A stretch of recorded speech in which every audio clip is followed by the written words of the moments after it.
Natasha Danvers, two-time Olympian and Olympic bronze medalist, and you are watching or listening to another episode of Global Sports Channel's Sports Personality Spotlight. And guess who's in the house?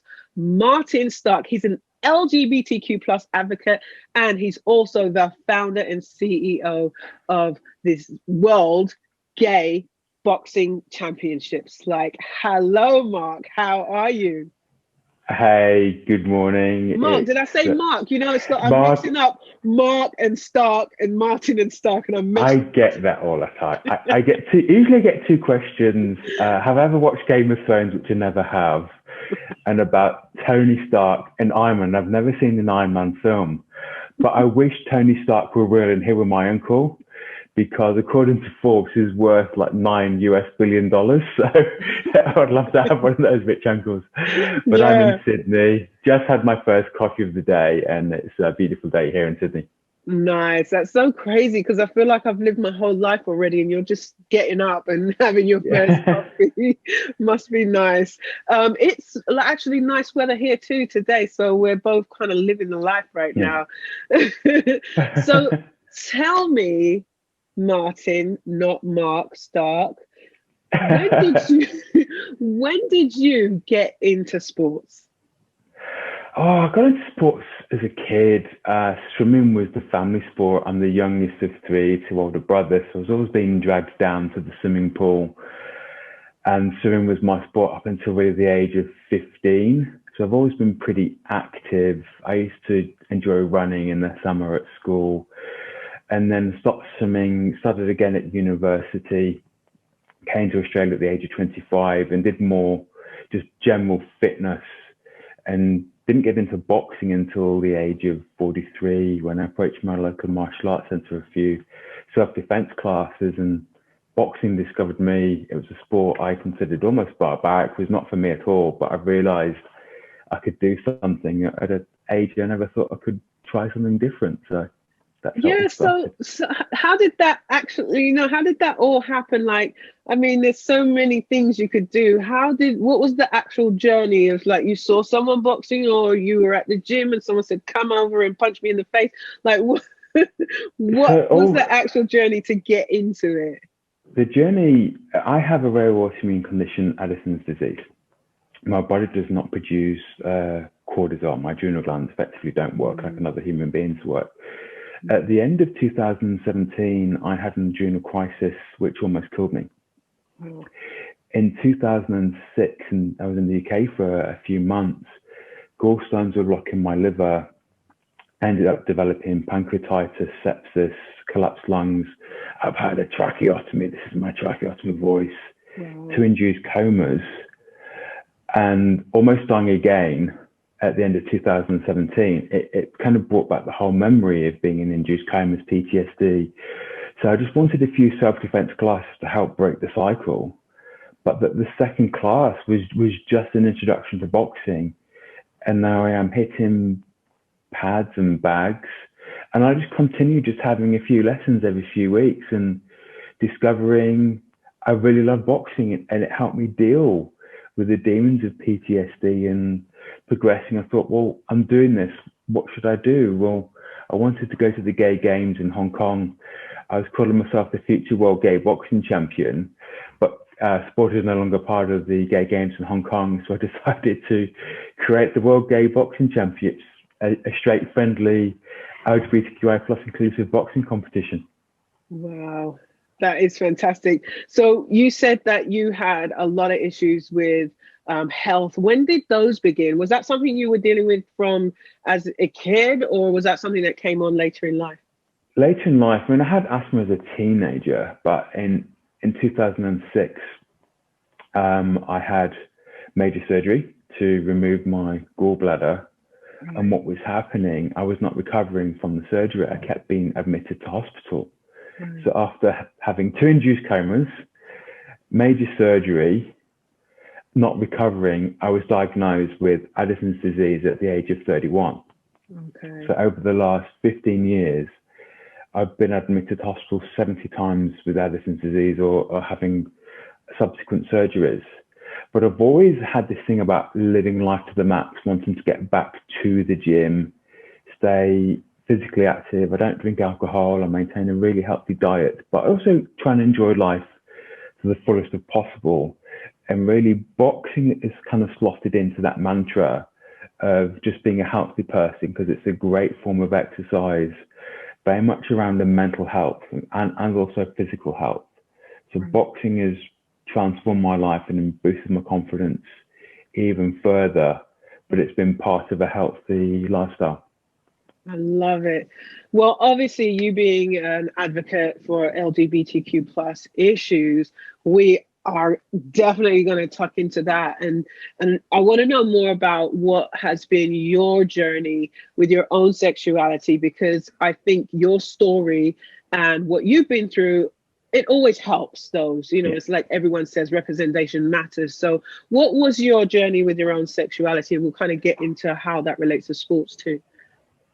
So obviously I knew I was gay at a very young age, I think 11 or 12. And I'm going to go back to time in the UK, the late 80s, Section 28, you know, the government enacting further anti-LGBTQ legislation. I think the only representation that I could remember was watching EastEnders, Colin and Barry. Right. And, you know, a peck on the cheek making headline news saying how outrageous it was. Wow.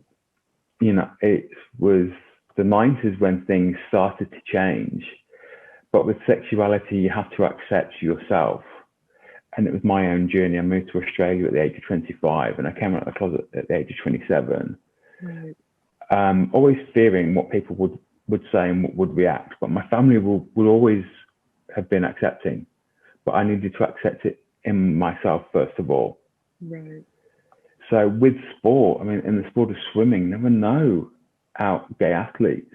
I think it's only, you think about Ian Thorpe. I watched him at the Sydney Olympics win 3 gold medals.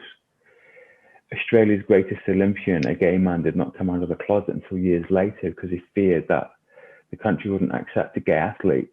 And I think we're still dealing with that at the professional level. You know, we're not seeing many LGBTQ athletes come out of the closet, but where I'm wanting to make the change is at that grassroots amateur level. Because are the clubs LGBTQ friendly? If I go to a gym, am I going to be accepted, or am I going to have to find a different gym or a different coach? Because I think the thing with LGBTQ sport, people just look to the professional athletes, the elite levels of sport. But most people are not going to play for Manchester United or win the Olympic medal like you did.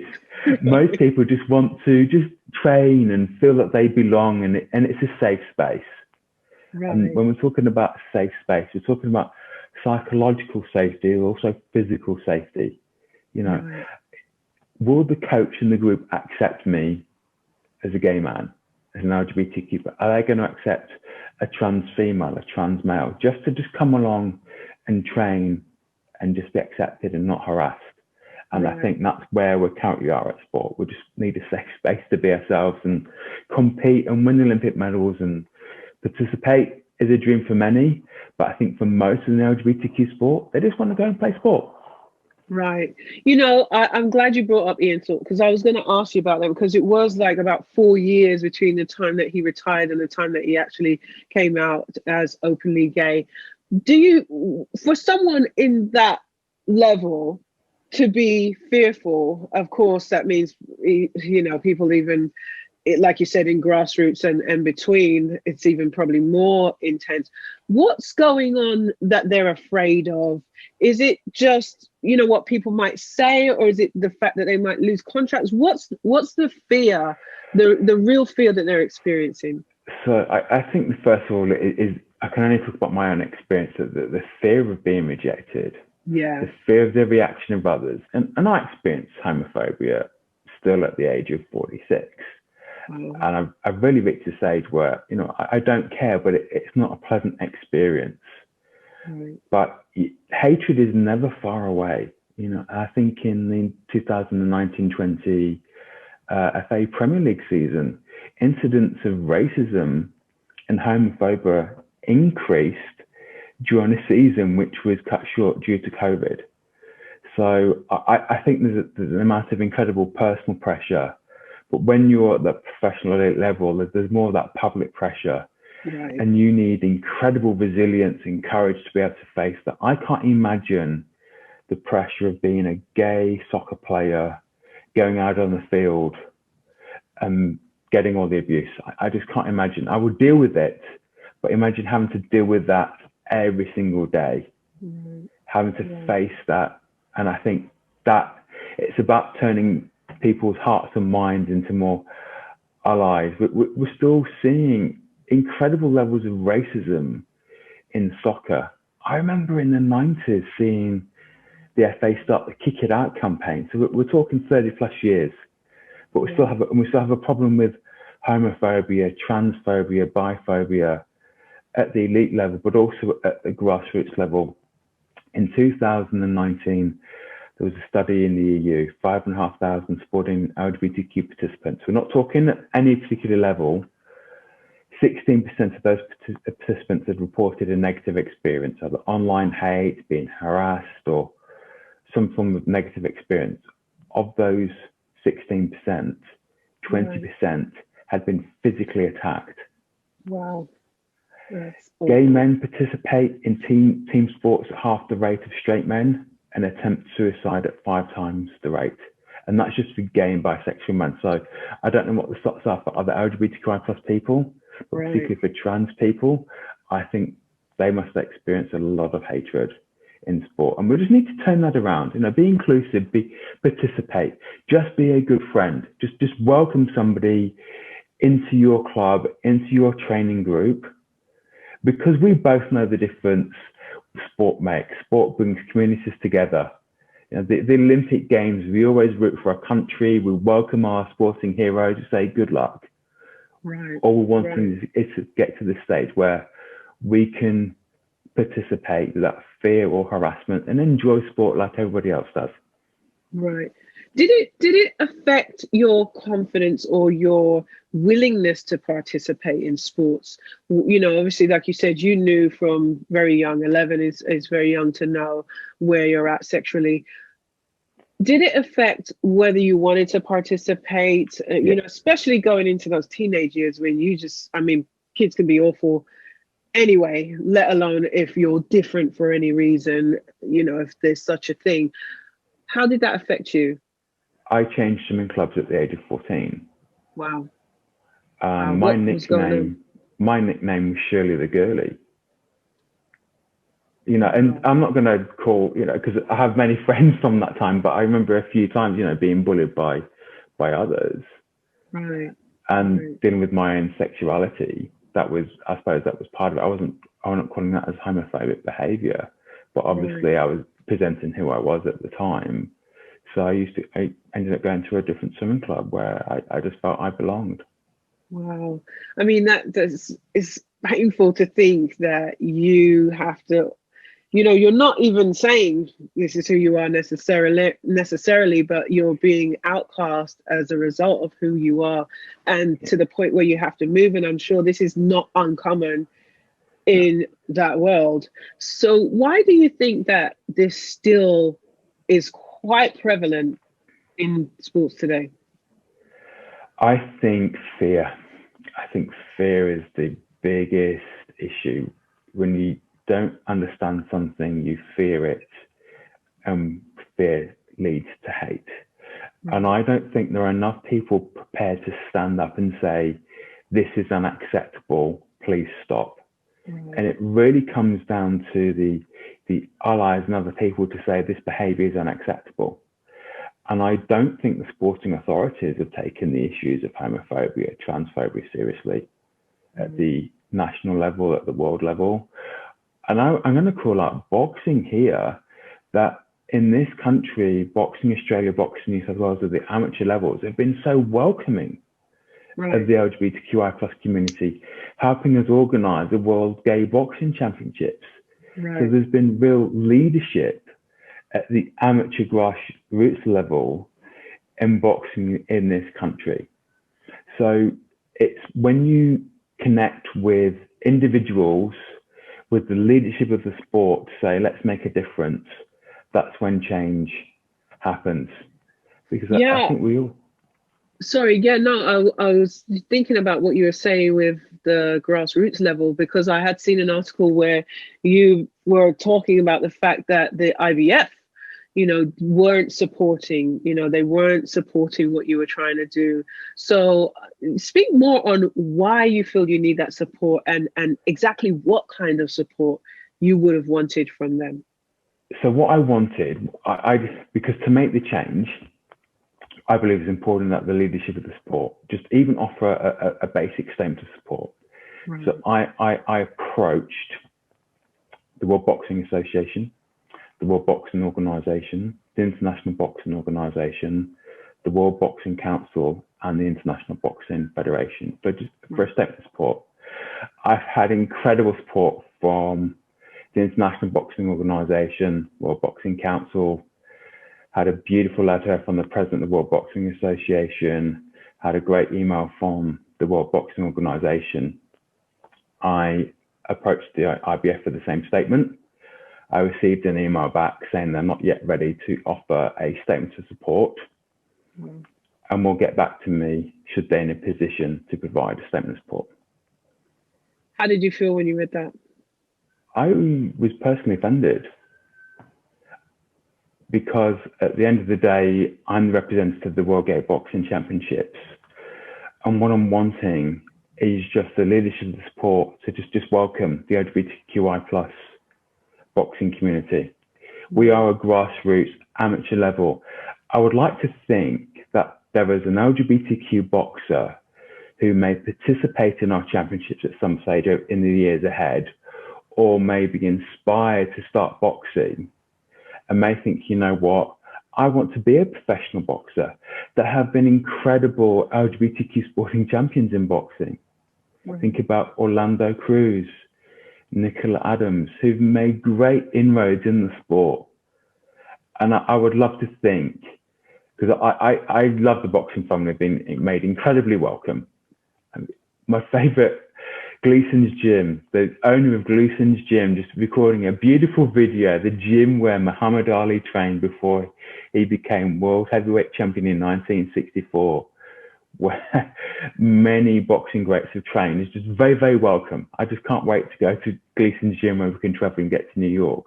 So the boxing family is very welcoming in my experience. Right. But just to get that support at the institutional level, at least says, you know what, a statement of support means everything, because from there you start forging and building relationships.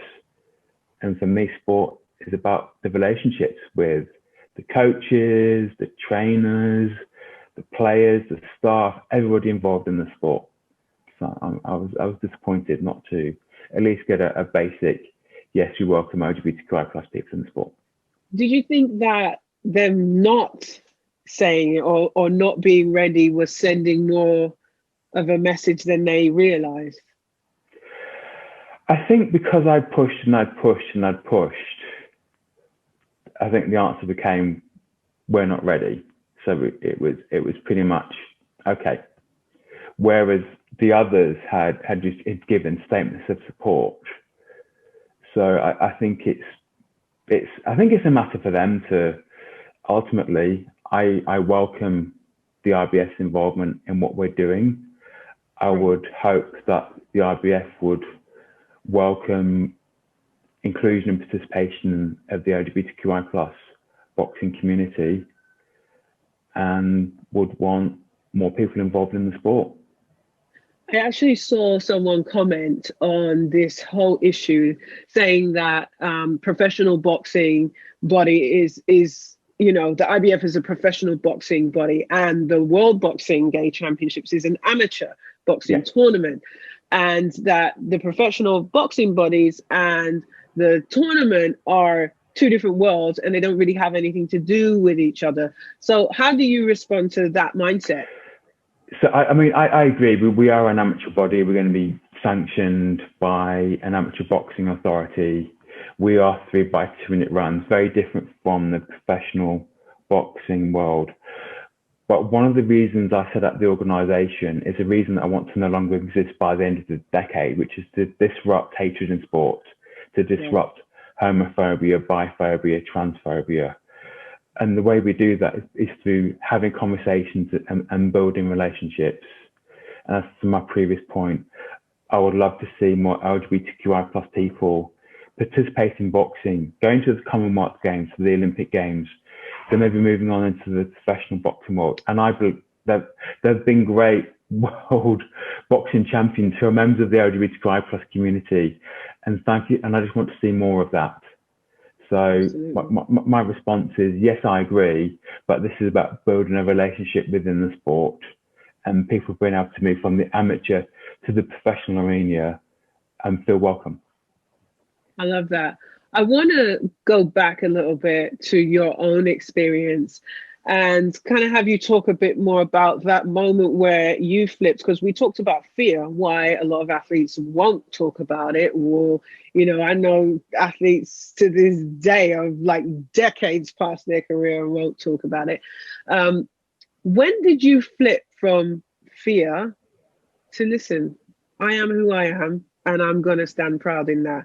Because I want people to hear that journey and how you got to that place and how it's a place that others can go to and be confident that they have a space to do that. So tell us more about that. I think it's that own determination of accepting who I was and wanting to live the life I wanted to lead and be happy. I'm in a relationship with somebody for 19 years. You know, my husband is Black, from Africa. My family have accepted me being in an interracial same-sex relationship. So it was ultimately deciding and accepting happiness, right, and having the courage to live the life for you. And was there a moment, or did that happen over time? What? I think it happened over time. It really happened over time, just from you know, moving to Australia, having established a life for myself, establishing friendships for myself, and then just deciding, you know what, this is who I am, and then starting to communicate who I am. Because the fear of coming out of the closet is the next thing, is the reaction of the person you're telling. Because you don't come out of the closet once, you come out of the closet every single day. You tell another person, you meet another person. You might say your partner he, or you say you're gay, and you're constantly seeing people's reactions to who you are. So I just decided I couldn't just no longer be in the closet. I just wanted to live my life for me. I love it. Now, you also mentioned that your partner's from, you said Africa, right? Yeah. And I know there are certain cultures that are even more against, you know, just the LGBTQ plus community as a whole. How does that factor in, and how can we draw more acceptance in those cultures when there's such a wall up against it? Is it possible, or is it just one of these things you have to say, listen, this is how they think? I think within the LGBTQI plus community, it's important that we just no longer hear from white gay men speaking. I think we need to think about the intersectionality within the community and hear from LGBTQI plus people of color, share their stories, listen to what they are saying. Right, absolutely. Because listening, storytelling is where it starts, and it's important. I can share an opinion, but I think it's important that I'm a white gay male. And often we hear the LGBTQI plus community, it's often white people doing all the speaking, but there's diversity within that community. And I think it's starting to listen to people share their stories and what they're telling us to do as allies. So how does your partner feel about, you know, everything that you're doing, being involved, starting these games, getting all this attention? So supportive. It is amazing. He's seen me in an induced coma. Wow. You know, he's been through those times and times again. But yeah, you know, we laugh, we joke about the boxing, and like me and boxing, you probably wouldn't have thought me and boxing, you know, my parents were saying you couldn't punch your way out of a paper bag, and now people are asking how my boxing training is going. But so much fun. We're excited about welcoming people to Sydney in just under 2 years, and we want to take the championships overseas. So he's really excited too. And I have my first fight on the 26th of June. Nice. I love it. And I'm sure he'll be in the front row watching. Yeah. Now, speaking of competitions, as you mentioned or alluded to, the boxing portion was removed from the 2022 Gay Games. Is there a particular reason why that happened? And do you know what that is? So I think it's like the Olympics. Every 4 years, they change the sports. Right. And so my understanding is, I think boxing had only been in the Gay Games once, and there are other sports which have been added to the Gay Games in 2022, and boxing was just one of those ones that didn't make it. So we've joined the Association of Gay Games, and we want boxing back in.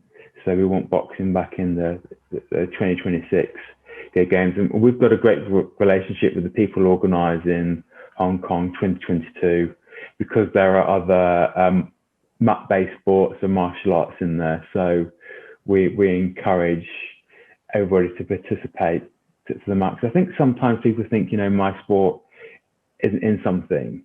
That doesn't detract from your sport. Still go to the World Championships, still go to the events. And I think about the Commonwealth Games. I think squash is in the Commonwealth Games, but isn't an Olympic sport. And there are different events where your sport may be in something, but not in the Olympics. It doesn't mean your sport is not worthy and is not up there with other sports too, and enjoy it to the max. Right. Absolutely. I love that. Your championships are going to be in 2023, right? Yeah. So the World Gay Boxing Championships, everybody, 2023. 23. Get your tickets now. Have your masks ready. But tell us about, all the preparations. Tell us what you've got ready. Tell us what you're still working on. Tell us just about the event. Get us excited, because we want to go. So the event, 20 to 24th of February 2023, going to be held in Sydney. Nice. It's going to be coinciding with the Sydney Gay and Lesbian Mardi Gras, and with Sydney hosting World Pride. So going to be one of the biggest LGBTQI plus events that year. Mm-hmm. So what I've learned from other sports is about making sure you set up the foundation. So we set up the World Gay Boxing Championships as a not-for-profit organisation. We have a business plan. We've built great relationships with the Boxing Australia, Boxing New South Wales, who will be our sanctioning authority. So we're going to run it pretty much how any amateur boxing event will be done in Australia. We have a draft program, which is on our website. So we want full trans and gender diverse inclusion. We're now starting to think about our policy. So we're trying to get funding to get a good community consultation for our trans and gender diverse policy, because safety is our utmost priority. And we're also going to have our first event, an LGBTQI plus fight night in Sydney on the 26th of June. We have a great community of LGBTQI plus boxers. We currently, I think, have 62 boxers from 7 countries registered for the championships. Mm-hmm. So the next few months are about getting our event, but also we need to start the fundraising and then organising the event planning. We've had some great support from City of Sydney Council, had some meetings with them recently. We've had great support from the New South Wales government, met with the New South Wales, the Chief of Staff of the New South Wales Minister for Sport. So we've had some great help, engagement from the sporting community, from the New South Wales government, which really helps when you're organising an event of this magnitude. Right. I love that. So what are some of the fundraising things you'll be doing, and how can people support that if they're interested in helping? So if you go on our website, worldgayboxingchampionships.org, we're registered as a not-for-profit, but we've also registered with the Australian Sports Foundation. So if people want to make a donation, they can do that through the Australian Sports Foundation website and get a tax-deductible donation if you're in Australia. But also so contact us directly just through our website. We're also going to partner with other organisation to try and get that trans and gender diverse policy. And there's a different platform which I'll share with in a few weeks' time about how you can make a donation to there as well. The reason why, because I want to give back to the sport. Right. I think there's this whole issue about trans people not being able to participate in sport, which I think is really disappointing, because there are bans being contemplated in America, but it comes back to my earlier point about people just being able to participate, grassroots, amateur level, whatever your opinion is. When the professional elite is saying banning trans people, to me that's giving a signal that trans people aren't welcome in sport. And I think that's the wrong message. Let's get people training, let's get people to their gyms, their community clubs, and we want to provide guidelines for LGBTQI plus people in boxing, so to give back to the sport, to make it a welcoming, a safe space, so people are aware of what the issues are that keeping LGBTQI plus people away from the sport into the sport through education and engagement. So that's another area we want to give back to the sport. Is what we'll call it like a rainbow ready pack, but that's what we're going to need funding for, to get that community consultation and get those guidelines prepared. I love that. I totally agree with you. You know, I think everyone should have the opportunity to participate. I'm very strong on that being a fair platform for everyone involved, making sure that everything is fair, everything is safe when it comes to sport, because sport is basically a battle of, a physical battle. So all of that stuff matters. So I think it's important, but the education, how can people become more educated? Because like you said, people are racist, people have all these, isms and whatever else they may have because they don't understand. How can we learn more about the community? How can people get more educated? Because there really is a lack of understanding. Great resources out there. Look at Pride in Sports, Pride to Play in Australia, the resources they have. In the UK, I think the FA do Rainbow Laces campaign.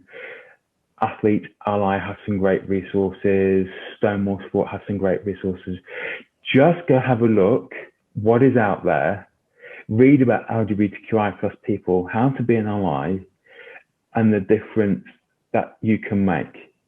Because the FA still, I think the Kick It Out campaign has some great resources, because it talks about racism, but it also talks about kicking out homophobia, transphobia, etc. in sport. So just spend 15 minutes reading.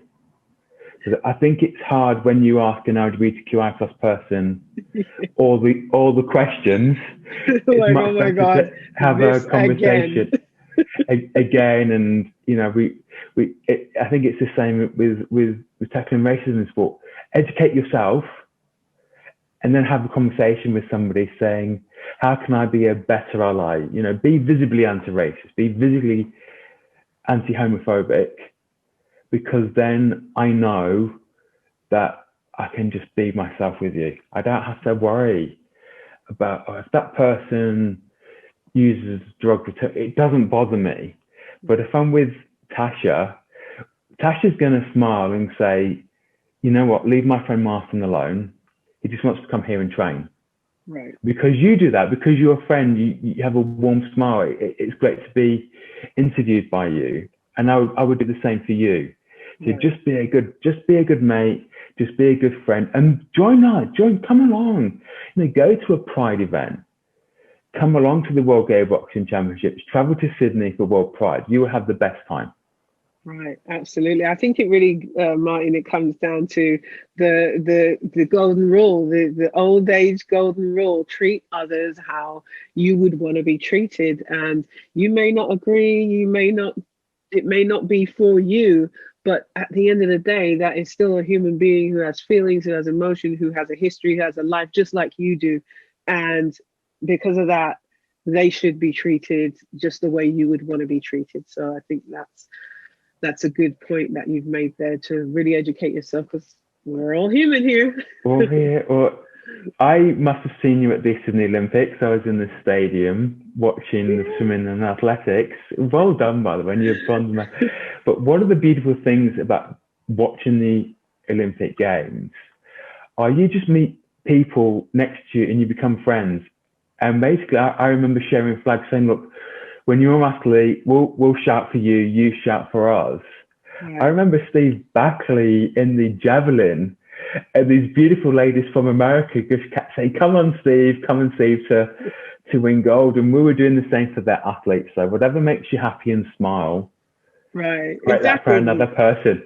Yeah, that's exactly what sports is supposed to be all about, is bringing people together, not distance them apart. Like if you look up what the Olympics is all about, that's everything it's about. It's about equality. It's about bringing, friendship. All that type of stuff is what sports is supposed to represent. So, why not be represented for everyone, like you said? Yeah. Now, I have to ask this question, like, you just woke up one day and said, "Hey, I need to do the World Gay Boxing Championships," right? What makes a person do that? Because, and I really want to tap into this, because I want other people to know that they can do what you've done. Like, you're just a regular guy who decided, "Hey, this is what I'm going to do." And if more people have the confidence that you had, maybe we can see more changes. So talk about how you got to that point where you said, I could do something like this that could really make an impact. So in 2019, I had an understanding crisis. I was in hospital for a few days. Mm. And it's when I found out that boxing didn't form part of the 2022 Gay Games. So I thought, what do I do? I just decided I'm going to create the World Gay Boxing Championships. And it just started with an idea, started communicating it. Friends started coming on board saying, "This is fantastic." My friend Nick Bendel created a website, a very basic website, but friends just started to help out. And then I was communicating. Then I started forming the vision and the mission. People who joined the board have all volunteered their time. My lawyer helped with a not-for-profit setting up. My other friend is the CEO, who's very experienced in the corporate world. We have someone who's very experienced with not-for-profits, but from the finance world. I have someone very experienced from the project world, have all come on board, offered their time and skills to make this happen. But really having a very strong vision of what you are trying to do and why. And communicate, start talking, start building relationships with people. And it didn't take me long that I was in the first LGBTQ journal. Then I was in a few other articles. Then I started being interviewed on podcasts, and I'm formulating the idea, revising the website, building connections, starting more boxing training. Other people are coming along to boxing training or connecting with the LGBTQ boxing clubs. Then Boxing Australia issued a statement. I was interviewed by The Guardian. This is me, a guy who was using a $300 computer and this to communicate. All I was using to spending hours and hours, spending emails. Interviewed by the BBC World Service. And I was interviewed by BBC Sport, Jack Muir and the BBC Sports podcast. For a few hours on the BBC Sports page, I was next to Muhammad Ali and Anthony Joshua. A story about me, a gay guy boxing in Sydney. So you communicate and then you build those relationships. Then I reached out to the World Boxing Associations at professional level to provide central support. I had a beautiful conversation with the president of the International Boxing Organization. Great conversation with the WBC. So it's about those relationships and more people wanting to come on board. But it's important to set up your organization. We've set up a not-for-profit. We have a business plan, we have a project plan, but also learn from others what they've done. So Sydney's hosted a few LGBTQ sporting events. We've had conversations with others. So try and build relationships and learn from others. I love it. Did you ever get any pushback about your idea? And did that ever make you think, am I going down the wrong avenue? Did you ever put you off? Look, you do get the trolls, you get the pushback. My thing is I engage a few times, but then I leave it. I like a troll to have the last word. The reason being is when your final word is one of hate. Hate is not a great emotion. I remember being Out.com had written a story about me and published it on Facebook. And there was this person, I don't know why a straight man is going on Out.com on Facebook and making homophobic comments, but I started exchanging messages with him. And then he realized after the fourth message, I'm the person he's making homophobic remarks about. And he went, oh, this is you. Oh, and he changed. He changed. And he said, look, actually, I said, if you can be a less hateful person, just be that. So the pushback is, you will get the pushback. Do you listen to that? If it's constructive criticism, if it's feedback, you need to be open to that. But at the same time, don't let it detract you. Otherwise, you won't actually, because there are more people out there who love what you do and support what you do than detractors. Do you listen to the detractors, or do you listen and engage with the people who love what you do and want to support what you do? Brilliant. Because they will always, you'll never be able to please everybody. There's always going to be somebody who does not agree with what you want to do or does not agree. But like you said, it's about discerning whether you are receiving constructive criticism and feedback or just someone who really doesn't understand what you're about. I mean, we could name hundreds of people, Oprah, Richard Branson. How many times were they told your idea is ridiculous? Virgin Airlines was supposedly a ridiculous idea. It still exists today. So absolutely fantastic. I want to ask you this. If you fulfill your life's mission, what will you achieve? Like, what will be the legacy? Like, if you manage to check every box that you want to achieve in life, what will that picture look like? There is less hate in boxing. There's less hate in sport. That I can, after 10 years, after a period of time, and say, you know what, we made a difference. The World Gay Boxing Championships, LGBTQI plus boxing will still continue and thrive, but we're able to say, you know what, there's a little bit less hate there, because it's about that generation. People don't understand what it is like to come out of the closet, the fear to be rejected. But you also think about other people who fought for rights. We enjoy rights today because of the people who fought for those rights.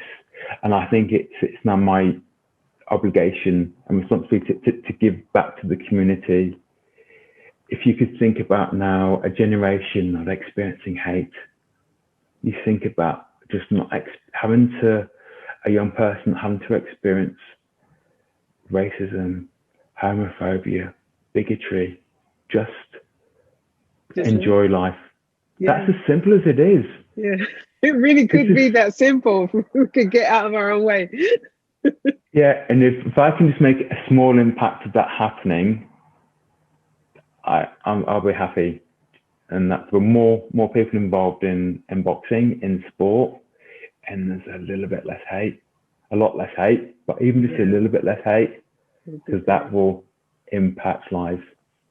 Brilliant, brilliant. Well, my final question, I like to do my Oprah moment every now and then. What do you want the world to know? I think I can guess, but from you, what do you want the world to know? I want the world to know there are 3 words tattooed on my back: courage and fear nothing. Excellent. Excellent. Did you want to say more on it? I saw you. No, because I could do, but I want people to think about how you can be more courageous and what do you fear. Take that word courage and turn that fear around into a skill, a strength, and make the difference. We're having this conversation right now because I had the courage to put myself out there. There it is. Drops mic. I love it. And drops mine. I love it. Excellent. Excellent, excellent, excellent. Listen, if people want to get hold of you, if they want to, support what you're doing and they want to follow your career, where do they go to find all of that? So for me personally, LinkedIn is my main platform. So just follow me on LinkedIn. WorldGayBoxingChampionships.org is our website. Send us a message. And we're on Facebook as World Gay Boxing Championships, and on Instagram as WGBC Champs. Excelente. Well, Martin, It's been a pleasure. Thank you for doing everything you do. You are making a difference. Like I always say, sometimes it's only takes one, like even if it's just one person that you change, that person could change a million lives. So keep doing what you do, and may the rest of your life be the best. Thank you. Let's do a virtual fist pump. There we go. Boom. Thank you. You have an amazing week, everybody. You too. Thanks so much for joining. Thank you. Cheers. Bye. Bye. Oh, that was great to really get into a deeper conversation, because I think probably Martin is the first person that we've really been able to really get into the issues that surround LGBTQ plus, and well, he says LGBTQI plus, so I'm learning more and more every day. So I think it's great, and I think the support that particular arena needs is real. You know, nobody wants to be in a position where they have to fear every day just waking up what may happen today. So excellent work that he's doing, and I'm looking forward to everything that he creates through the championships and through everything he's doing with boxing and his advocacy. Now, you know what to do. Like, share, follow. It's all about changing the lives of athletes, doing the things that Martin is doing, not just on a small scale, but on a global scale. So go to www.globalsportschannel.com and www.loveathletes.com to find out how you can support. Thanks so much for watching, and I'll see you next time.